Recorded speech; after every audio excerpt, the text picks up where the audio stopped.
E hoje a JCTV Entrevista recebe o meu amigo, o professor André De Rose. Tudo bom, professor? Tudo bom, Renato. Ele que ministra classes aí nesta disciplina tão fantástica e tão conhecida, que é o yoga. Há quantos anos já, professor André? Olha, já fazem uns 26 anos de magistério. De prática vai um pouco mais, quase 30. Puxa vida. E nós estamos aqui para falar de concurso público, para falar aos nossos amigos concursandos como que eles devem se alimentar, André. Vão enfrentar uma rotina diária de estudos, se propuseram a passar ou pelo menos a concorrer de igual para igual para uma vaga pública? Bom, alimentação é uma coisa muito pessoal, mas existem alguns estudos e algumas prescrições dentro da prática de yoga. A gente prevê que quanto menos a pessoa come, maior o estado de alerta.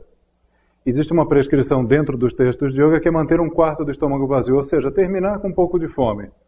Se você vai fazer um sacrifício para passar na prova, faz um sacrifício também com relação à alimentação, porque os animais, quando estão de barriga cheia, perdem o grau de atenção, eles ficam saciados, ficam lentos, ficam moles. Quando você come um pouco menos, não precisa ser muito menos, mas um pouco menos do seu habitual, os níveis de atenção aumentam, porque os animais, geralmente, quando estão com fome, eles ficam mais alertas para poder caçar comida, enfim. O ser humano também é um animal, né?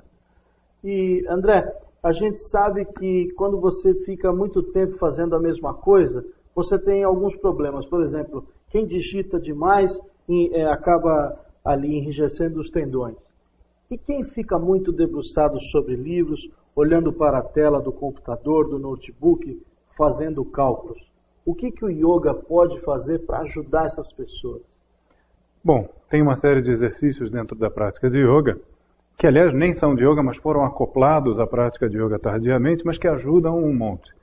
Um deles é que as pessoas hoje em dia estão acostumadas a ler livro, demais, em excesso. Só que a gente não foi projetado para ver coisas tão de perto por tempo tão prolongado. Nem isso, nem tela de computador, porque os olhos têm músculos e esses músculos saturam, eles cansam. Então, quando a pessoa está tempo demais olhando para a tela do computador, sem pegar esses músculos e dar um descanso olhando à distância, o que vai ocorrer com os olhos é que eles vão aos poucos se contraindo e se deformando, criando problemas visuais. Então tem uma série de exercícios dentro da prática de yoga que visa relaxar os olhos e fortalecer a musculatura. Você poderia ensinar um para os nossos espectadores? Posso. Tem um facílimo. Ele é engraçado, mas é facílimo. Você olha a ponta do nariz e depois tem que olhar em frente, no ponto mais distante, o mais rápido possível, formando foco. Uma coisa interessante a fazer, Renato, é olhar uma placa de trânsito ou olhar alguma coisa que esteja a uma certa distância e que você tenha que fazer um esforço para formar o foco e ver o que está escrito. Então você olha a ponta do nariz e rápido olha a imagem à distância, uma distância que dê para você formar o foco se você para durante algum tempo, mas que você tenha dificuldade de fazer isso rápido. Então você olha a ponta do nariz e rápido olha para frente. Aí de novo volta a ponta do nariz e rápido olha em frente. Mas não pode exagerar. Porque qualquer músculo do corpo, quando fica dolorido, depois não te deixa todo moído, não te deixa dolorido, a musculatura não fica cansada. Se você ficar fazendo esse exercício demais, te dá dor na musculatura dos olhos e uma cefaleia, uma dor de cabeça terrível. Então tem que começar devagar. Eu aconselho a fazer em intervalos regulares, a cada 1 hora, pegar 3 minutinhos e fazer isso, pelo menos umas 50 vezes. Mas não muito. Percebeu que está dando uma certa dor nos olhos? Diminui a quantidade de vezes. Mas não pare de fazer, porque assim você mantém a saúde dos seus olhos e seu nível de atenção. Porque quando a vista começa a ficar cansada, o organismo começa também a render menos. E a pessoa começa a aprender menos. André, e a pessoa que vai prestar uma prova, um concurso público, que está se preparando, ela tem alguns estágios. O antes, que é quando ela abre ali o jornal dos concursos, e encontra aquele ali que ela vai prestar. Decidiu, está dentro do nível de conhecimento que ela possui, fundamental, médio, superior, pouco importa. Esse é o início. O durante é quando ela vai passar aqueles meses ali, mergulhada nos livros, e tem que fazer a recomendação do professor André para não acabar com os olhos, não é? Por exemplo, para não cansar as vistas de alguma maneira aí. E o após, que é quando ela faz a prova, é aprovada e toma posse, com a ajuda aí de muito suor. Como lidar com estas sensações de angústia, sensações de ansiedade, de responsabilidade. O que o yoga, o que a disciplina pode fazer para ajudar essas pessoas? Existem técnicas para isso? Olha, existe bastante coisa. Para começar, a prática de yoga, ela estabelece uma série de ideias muito inovadoras sobre como a pessoa tem que lidar com a vida dela. Primeiro, ela tem que descobrir quem ela é. E o yoga tem uma série de caminhos para produzir essa descoberta interior. E ela se baseia no seguinte, ela se baseia em que quase todas as pessoas fazem o que está estabelecido nas expectativas da sociedade, da sua própria cultura e da família. Então, muito poucas vezes a pessoa faz aquilo que realmente quer. Então, a prática de yoga auxilia a pessoa a entender quem é ela, melhor quem é ela, e obter uma coisa que a gente chama de Swadharma. Dharma é o nosso caminho, é o que a gente veio fazer. E aí, o que o yoga faz? Ele te dá ferramentas de exercícios corporais para você saber os seus limites, limites físicos, né? Suas dimensões corporais, o que o seu corpo pode fazer, como ele está sofrendo com um determinado tipo de coisa, porque o nosso corpo é como se fosse uma folha em branco.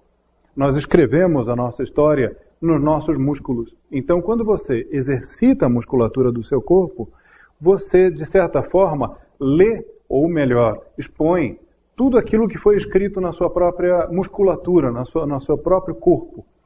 Então, às vezes, você faz um exercício, fica irritado, faz outro exercício, fica feliz, faz outro exercício, sente dor ou incômodo, ou irritação, enfim.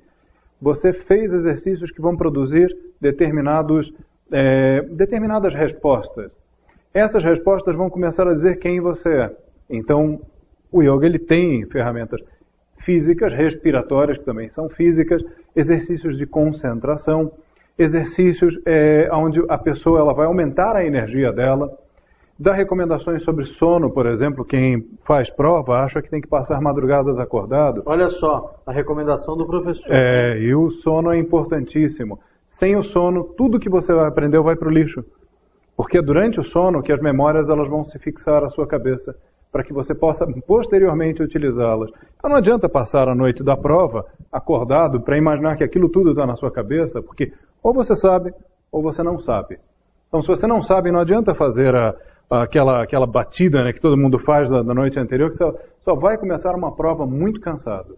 E a outra, o cérebro, e voltando um pouco da alimentação, que a gente teve aquele tema, alimentação é o quê, né? Alimentação é tudo que você come, que nutre o seu corpo, tudo aquilo que você lê. Então, assim, evitar ver bobagens, alimentar o seu cérebro como o que não tem a ver, que é o seu foco. Eu vou ver um filminho, Não vai ver filminho, não vai ver o jornal das 7, não vai ver o jornal das 8, não vai ver, né? Não vai fazer nada que você tenha que ocupar a sua mente com mais alguma coisa, porque é um desvio. Então, com relação à alimentação, você vai selecionar o que entra dentro da sua cabeça. E mais, água. Muita água. Porque a água é boa condutora de eletricidade. No dia da prova, inclusive, se a pessoa beber um pouco mais de água, tomando cuidado para não ir ao banheiro durante a prova um monte de vezes, né? Mas estar hidratado é fundamental para o seu cérebro funcionar. O cérebro não funciona se não tiver um meio líquido adequado. Então, quanto mais água você está tomando, quanto mais bem hidratado você está, melhor o seu cérebro vai funcionar também. E André, de maneira concisa e para que as pessoas possam em casa colocar em prática de alguma forma. Vamos pelos estágios. Encontrei. Ansiedade. O que ela deve fazer para combater? Ansiedade é facílimo e não depende de crença. É um exercício que desencadeia um fenômeno corporal, né? Mexe no sistema nervoso, então você querendo ou não, acreditando ou não, vai funcionar. Sinto muito. Então, quando você inspira num determinado tempo e esvazia os pulmões no dobro ou no triplo desse tempo, você estimula o nervo vago. Isso vai produzir um impulso vasovagal que vai produzir uma diminuição da temperatura corporal, não muito grande, também vai diminuir os batimentos cardíacos, vai diminuir a pressão sanguínea, vai diminuir o metabolismo. Isso vai fazer o corpo relaxar, porque o corpo, para quem sabe, né, o nervo vago é o principal nervo relaxador do corpo. E ele é desencadeado, né, ele é estimulado através da respiração. É muito fácil. Você inspira e solta o ar vagarosamente. Como eu falei antes, o dobro ou o triplo, mas A via de regra é só soltar o ar mais devagar do que você inspirou. É bem simples. Você inspira e longo e devagar. Depois de algumas respirações, mas 5 respirações, o corpo já está começando a reagir. Claro que vocês não vão fazer 5 respirações. Vocês vão fazer até sentir um resultado palpável, um resultado significativo. Mas 5 respirações já começa a tranquilizar qualquer pessoa.